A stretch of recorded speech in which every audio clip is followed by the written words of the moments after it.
The nurse passed him the phone while it was still ringing. Ernest said if he'd drawn up a list of 1,000 people it could possibly be, we wouldn't have made the bottom of it. We'd been gone more than 12 years. He'd quit thinking he'd find us a long time ago. Hannah and Lowell had talked about it the night before.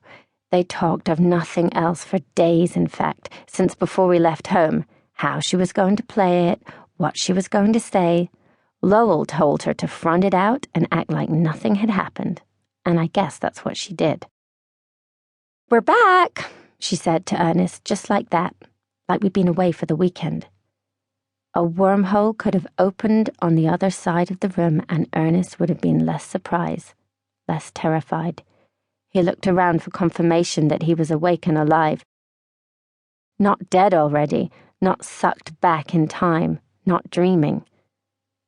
"Hannah," he breathed her name into the receiver. "Is that you?" I could hear his voice, small and tinny through the back of the phone, like a man trapped in a cookie jar. I stayed close and listened. I'd never heard my father speak before, not that I could remember anyway. He'd washed his hands of us a long time ago, and that was that. "Yes, Ernest," my mother said, assessing her face in the mirror, smoothing out the lines around her mouth with her free hand and then letting go, facial time travel, back and forth, back and forth. "It's me." It must have stripped him right back to the bone, her sudden call, her carrying on like nothing had happened all those years. I didn't think about it then, but I do now, all the time. "God, this place is a dump," she said, over his stunned silence. "So grey and so cold." "Is Iris with you?" Ernest asked her. She didn't answer him directly. It's one of the few things about Hannah you can always count on, her lack of generosity, her guaranteed refusal to give a person what they want. The question bounced off her, and she just moved right along.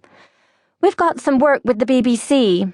"News to me," I said under my breath, because as far as I knew, we'd been running from a mountain of debt and other trouble, not headed towards a bright new future. Hannah slapped me on the back of the arm and gestured at me to zip it or get out. "It's a really good move for us," she said, "apart from the weather." "Why have you called, Hannah?" I heard him say. "What do you want?" My mother has a special voice for deal-making.